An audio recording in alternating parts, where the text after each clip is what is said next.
Have you ever found yourself opening up to a new page on your sketchbook or opening up an entirely new canvas on your drawing program only for you to stare at the screen or your piece of paper for hours on end? Yeah, I've been there. We all have been there. This is something which us artists face on a daily basis. Art block! In this video, I will be exploring as to how and why this happens and some of the potential solutions on how you can defeat art block.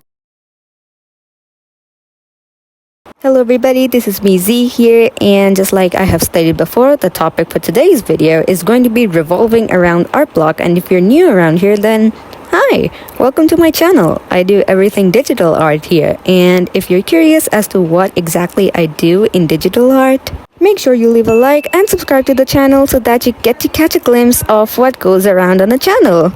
Okay, enough with the pleasantries. Let's get started. Long story short, I had actually made a video on art block a few months ago, but when I revisited it to refresh my memory and take a look at how I made it, I wasn't entirely pleased because my points were all over the place. It wasn't structured. It wasn't as thoroughly planned as I would have liked it to be. So therefore, I made this video in hopes of getting my point across without having to over-explain the most basic things. Oh, also, I just wanted to apologize if my voice sounded kind of funny in the previous few segments. I'm not entirely sure why it sounds like that. My microphone must have given up on me. Don't worry, I hope it's more tolerable and that you guys are able to watch the rest of my video. When we talk about art block, what's the first thing that comes to our minds? Well, according to the internet, art block is a term used to describe the experience of an artist struggling to create new work or feeling a lack of inspiration and motivation. Just like I have stated before, this is something which artists face either on a daily basis or it just hits them on a random Tuesday morning. Art block can go many ways, honestly. It can be there for days, weeks, months, or even years on end. Or sometimes the art block is going to come in for like a day or two and it'll just disappear. But the main question is, why does art block even happen? Why does it have to make our lives so miserable? Well, when we talk about such a condition, it usually feels really irritating.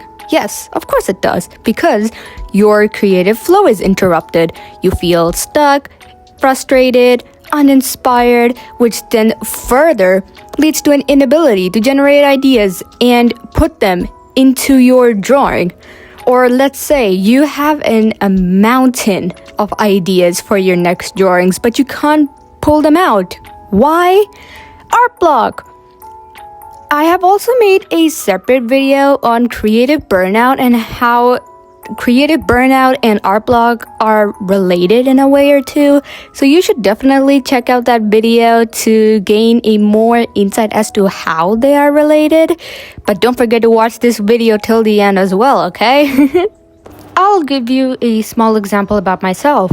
So art block hits me when I am creating or when I have already created a fully detailed drawing with lots of shading, lots of details, a lot of effort put into the background as well, and after that, I won't even feel like drawing anymore.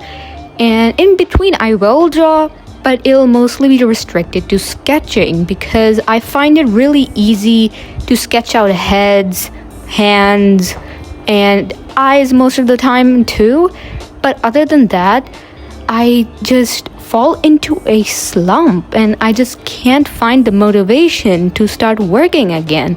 This is ever occurring, especially for those who struggle with mental health. Perhaps they want to draw, but they cannot find themselves or just pick themselves up to draw. And that's completely understandable.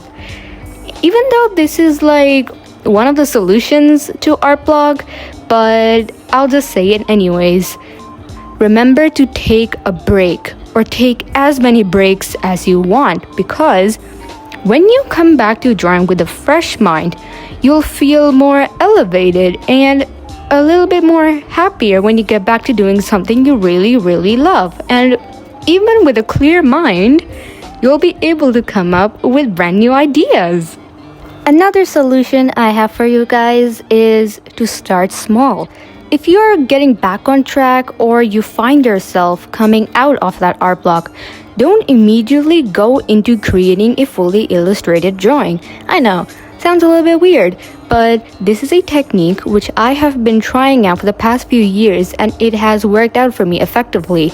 You can use your own techniques still if they work out for you, but I just want to share this effective technique with all of you so that you could try it out once you hit art block. Or if you ever hit art block, oh my gosh, what am I saying?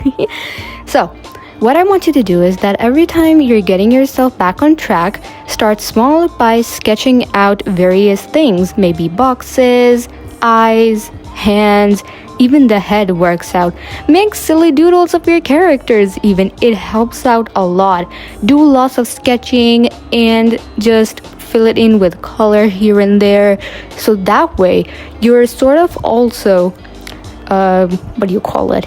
Yeah, you're also like training your muscles again, right? Because you fell into a slump and you really don't want yourself to sort of forget. I wouldn't say forget, but just to get yourself back on the grind, and so that you can train your hand once you start drawing. Because I made the mistake of like doing a fully illustrated drawing once, and then my hand oddly began to cramp for a few days on end. So please be careful, take care of yourself, and do look after yourself if something like this happens, okay?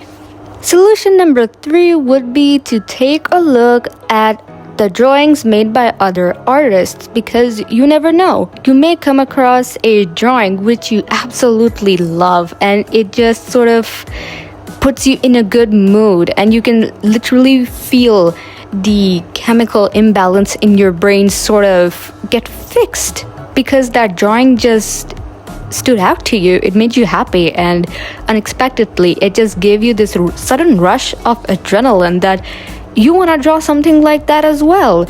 And no, does not mean you end up doom scrolling, okay? I mean, I'm not restricting anyone from doing something like this, but just make sure you're also mindful of it, because the whole looking at other artists' work can also be a negative aspect, especially if you're looking at the drawings while you're in art block. And instead of feeling as though that you want to create something similar, you might even end up feeling bad about yourself and start to beat yourself up and go like, oh my gosh, why can't I create something good like that? I'm not good enough. And that just deepens the art block even more. So be mindful, okay?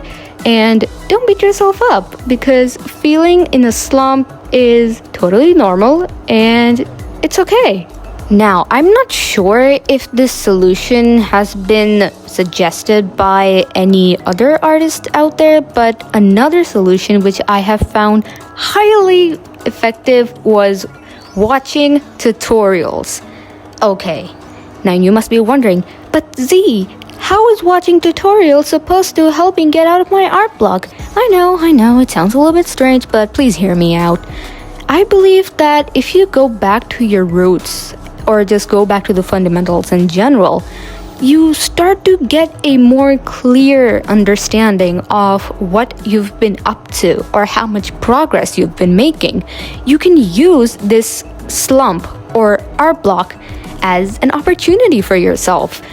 Even if you don't feel like learning, you don't have to practice on the go, or you could just simply watch videos, maybe on anatomy, color theory, perspective. Just pick up any tutorial series and watch along. And perhaps as you progress further, you may want to start practicing on your own. So you can pull out your sketchbook, pull out your drawing tablet, draw along, and slowly but progressively, you will feel yourself starting to feel better, and you are ultimately also working towards getting out of that art block. Again, you don't have to make a fully illustrated drawing or fill up the entire page of your sketchbook. Like I have stated before, it can be silly doodles of your own characters or characters you really love. And last but not least, prioritize your health. I cannot emphasize upon how important it is to look after yourself, because if you don't get enough sleep, you're not drinking enough water, then how are you going to assure that you're doing okay? Make sure that you're getting enough sleep, you're eating healthy, and perhaps even have a small exercise routine you follow. Do some meditation, because with good physical and mental health, these can be considered as essentials for creativity, because even doing such mundane things will fill your mind with a sense of happiness and peace.